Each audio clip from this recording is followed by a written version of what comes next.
Yeah. We're up at 3:45 in the morning.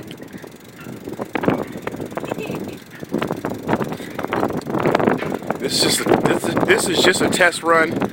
We're using her walk over to the transition area for setup, with her clicking her heels as a test run. So it is windy. We are in the Windy City. Temperatures are great. It feels much better than it did last year. Race wheels on. TA bag full. She says she feels ready. So should be a great day for racing. Catch you later. Ciao.